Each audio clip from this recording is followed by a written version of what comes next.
नमस्ते। चलिए आज बात करते हैं उस टेक्नोलॉजी की जो हमारे कंप्यूटर्स को भाई सचमुच सुपर फास्ट बना रही है। तो सबसे पहले एक आम सी बात करते हैं। कभी ऐसा महसूस हुआ है कि कंप्यूटर में प्रोसेसर तो एकदम तगड़ा है, फिर भी वो ट्रैफिक में फंसी गाड़ी की तरह चल रहा है, स्लो? पता है, ज्यादातर मामलों में गड़बड़ प्रोसेसर या रैम जैसे बड़े बड़े पार्ट्स में नहीं होती। असली दिक्कत तो उस पुराने धीमे कनेक्शन में है जिससे स्टोरेज बाकी कंपोनेंट से बात करता है। बस यहीं पर सारा डेटा जाम हो जाता है। तो सवाल ये है कि इस जैम को कैसे खोला जाए। यहीं पर एंट्री होती है एक कमाल की टेक्नोलॉजी की जिसका नाम है NVMe।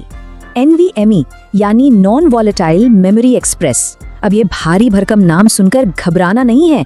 आसान भाषा में समझें तो ये स्टोरेज के लिए एक बिल्कुल नई सुपर फास्ट भाषा है।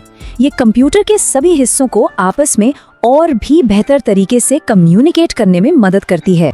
और यहाँ एक बहुत ज़रूरी बात समझनी होगी, NVMe कोई ड्राइव नहीं है, मतलब ये हार्ड डिस्क या SSD जैसा कुछ नहीं है। ये तो वो प्रोटोकॉल है, वो तरीका है जिससे ड्राइव तेज़ी से बात करती है। इसे 2011 में बनाया गया था और बनाने का मकसद ही यही था कि SATA और SAS जैसे पुराने स्लो प्रोटोकॉल्स की जो भी कमियां थी उन्हें दूर किया जा सके। तो चलिए अब देखते हैं कि ये नया प्रोटोकॉल आखिर कंप्यूटर के अंदर एक डेटा का सुपर हाईवे कैसे बना देता है। इसे ऐसे समझिए, जो पुराना SATA था वो गांव की एक सिंगल लेन सड़क जैसा था, लेकिन NVMe इस्तेमाल करता है PCIe बस का, जो किसी मल्टी लेन सुपर हाईवे से कम नहीं। ये स्टोरेज को सीधा कंप्यूटर के दिमाग यानी CPU से जोड़ देता है और इसी डायरेक्ट कनेक्शन की वजह से मिलती है जबरदस्त स्पीड। हम बात कर रहे हैं 20 गीगाबाइट्स प्रति सेकंड तक की स्पीड की। मतलब सोचिए, एक पूरी की पूरी हाई डेफिनेशन मूवी 1 सेकंड से भी कम में ट्रांसफर हो जाए। तो फर्क तो साफ है ना?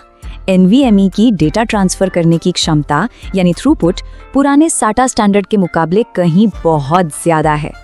तो सवाल ये है कि आखिर NVMe इतनी कमाल की परफॉर्मेंस देता कैसे है, ये काम कैसे करता है? इसका राज है एक ज्यादा सीधी और एफिशिएंट कमांड प्रोसेस में। ये ओवरहेड और लेटेंसी को बहुत कम कर देता है। मतलब कंप्यूटर को फालतू के चक्कर नहीं काटने पड़ते और डेटा को एक जगह से दूसरी जगह जाने में जो टाइम लगता है वो भी बहुत घट जाता है। एक तरह से ये हर डेटा रिक्वेस्ट को अपना एक अलग एक्सप्रेस काउंटर दे देता है। इससे होता यह है कि सिस्टम एक साथ कई काम कर पाता है। मतलब एक ही समय में कई CPU कोर्स पर ढेर सारी डेटा की लाइनें मैनेज हो जाती हैं। और ये सिर्फ कंप्यूटर के जल्दी स्टार्ट होने तक की बात नहीं है, ये टेक्नोलॉजी तो आने वाले कल का बेस है। चाहे कोई गेमर हो जो लोडिंग स्क्रीन देख देख कर थक गया हो, या फिर कोई वीडियो एडिटर जो बड़ी बड़ी फाइलों से जूझ रहा हो, NVMe सबके लिए गेम चेंजर है। तो कुल मिला के बात यह है कि NVMe सिर्फ रॉ परफॉर्मेंस ही नहीं देता, बल्कि हमारे सिस्टम को फ्यूचर प्रूफ भी बनाता है। इसके फायदे ही फायदे हैं। और इसी स्पीड और एफिशिएंसी का नतीजा है कि आज आर्टिफिशियल इंटेलिजेंस, मशीन लर्निंग और इंटरनेट ऑफ थिंग्स जैसी बड़ी बड़ी फील्ड्स इतनी तेजी से आगे बढ़ पा रही हैं।